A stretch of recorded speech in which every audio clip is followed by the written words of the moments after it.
Cryptoclipper is a type of malware that targets cryptocurrency transactions.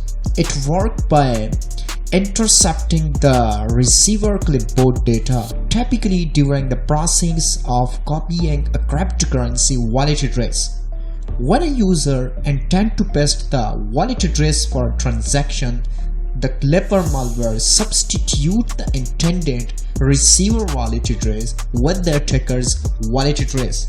And as a result, when the user completes the transaction, the cryptocurrency is sent to the attacker wallet instead of the intended recipient, the receiver wallet. Cryptoclipper pose a significant threat to cryptocurrency user as they can lead to financial losses if undetectable. Hello and welcome. My name is Ahmad Khan. I'm a seasoned cybersecurity researcher with over 7 years of extensive industrial experience. Today we will embark this interesting topic and we will explore the intricacies of cryptocurrency malware. So you don't really need to be frustrated because I will explain each and everything.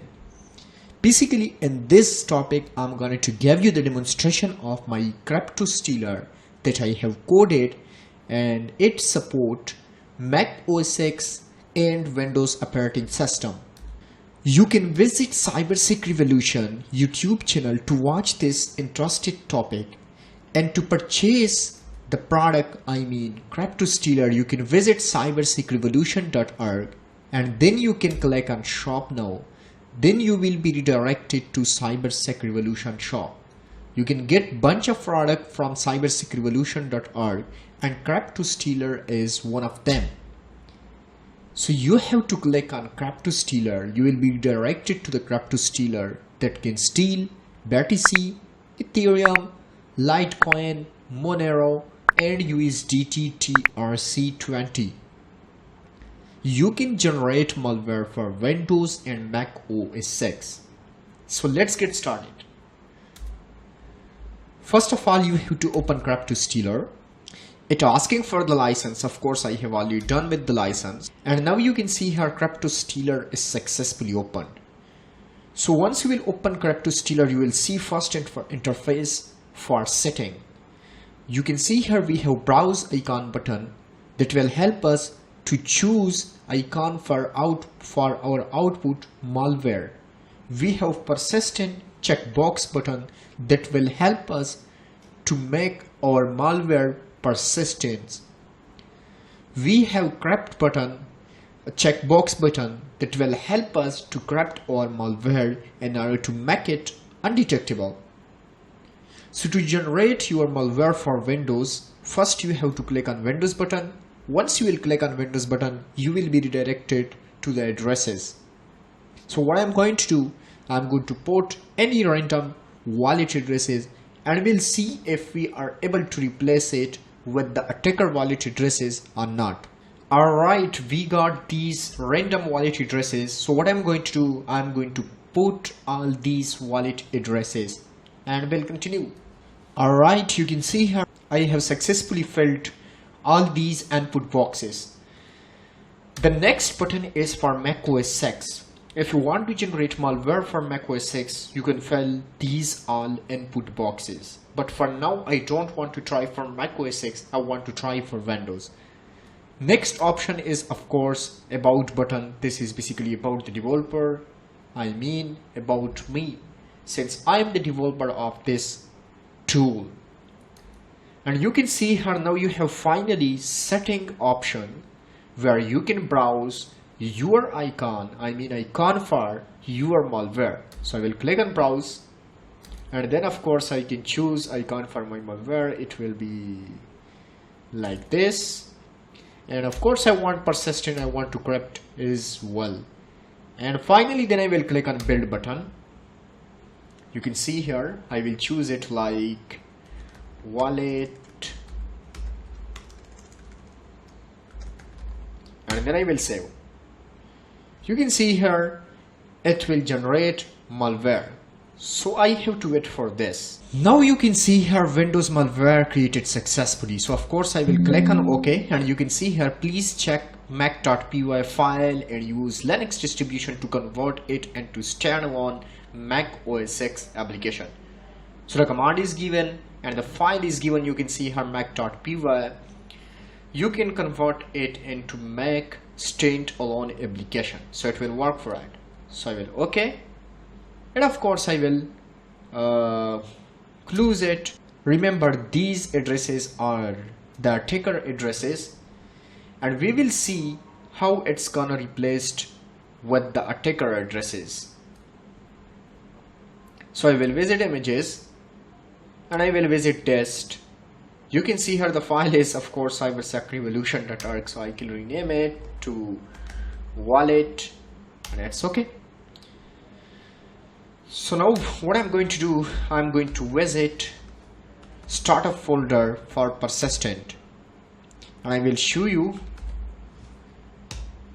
if I will execute the malware what will happen. So you can see here for now I don't have anything in startup folder, and also I will try to scan it first of all with Windows Defender. So this is my Windows Defender. Let me turn on Windows Defender at school. Windows Defender is running right now. So what I'm going to do, if I will right click here, if I will click show more option, I will click on scan with Windows Defender. You can see here no current threats. It means that Windows Defender is successfully bypassed. I will show you how I'm going to bypass Windows Defender runtime as well. And you can see here, Windows Defender is turned on. And I will minimize it. While on the other hand, what I'm going to do, I'm going to show the detection ratio for this file, and I have opened pest bin.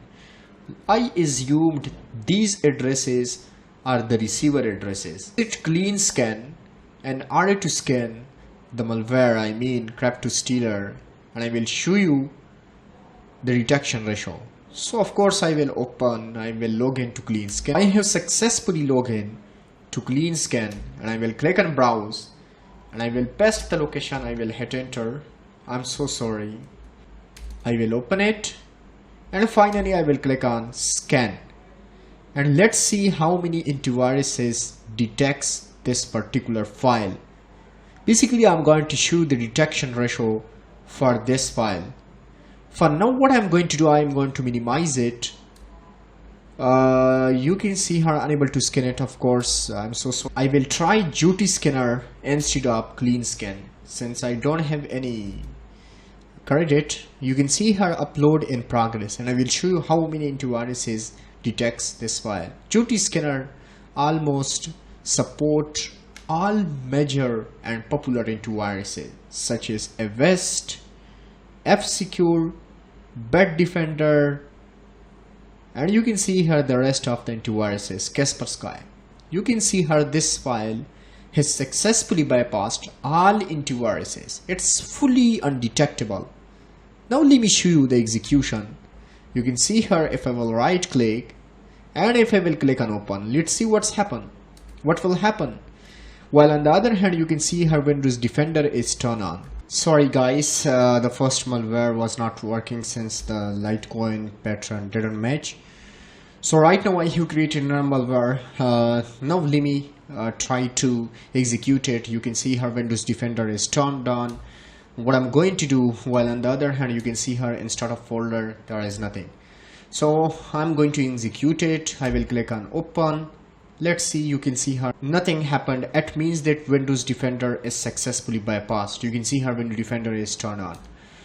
While on the other hand, if I will show startup folder, you can see here startup folder right now. Wallet.exe is successfully moved to the startup folder. It means that it working is a persistent malware. So right now you can see here, let's assume that this is a tier C address for the receiver, and this is Bitcoin address for the attacker. For the receiver. While on the other hand, of course, this is attacker wallet address, and this is for tier C20. So what I'm going to do, what I'm going to show you, let's see You can see here I'm going to copy this address. This is basically the address for receiver. This is the Bitcoin address. So what I'm going to do, I'm going to copy, and what will happen if I will paste at this step? Let's see. You can see here the address is successfully replaced with the attacker address. You can see here this is the address that I have copied, and right now this is the address basically that is for attacker. You can see here. Same as the case, what I'm going to do, I'm going to copy the tier C20 address for receiver. So I will copy, and let's try to paste here, and let's see. Paste. You can see here this is the address of the receiver, and this is the address of the attacker, which is totally changed. You can see here the malware is successfully able to replace it with the attacker wallet address hardly. I mean those addresses which we have mentioned and the malware. So I hope you got this lecture. You can take this crypto stealer from cybersecurity.org. Thank you.